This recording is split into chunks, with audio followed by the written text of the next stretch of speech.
Меня зовут Яковлев Михаил, я являюсь координатором проекта «Шпары», практической его частью, которая называется «Чистая энергия».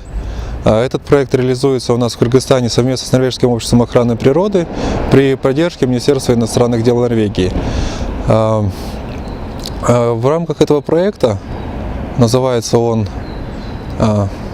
«Энергоэффективность для стабильного будущего», мы занимаемся энергосбережением, вопросами энергосбережения в школьных зданиях.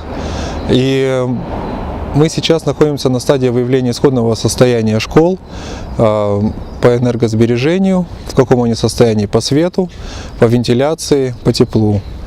Мы проводим энергетический аудит в школах, смотрим на состояние, где существуют тепловые утечки, в каком состоянии находится освещение в учебных классах.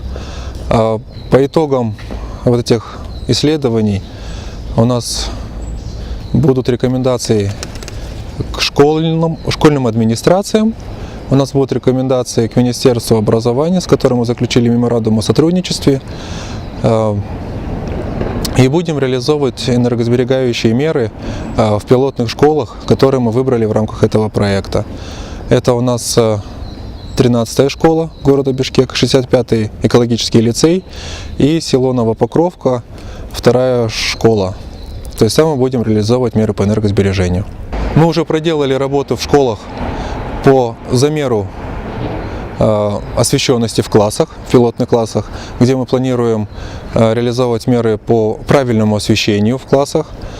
Сделали, скажем, первую часть энергетического аудита, связанная именно с теплопотерями посредством, в партнерстве с нашими экспертами,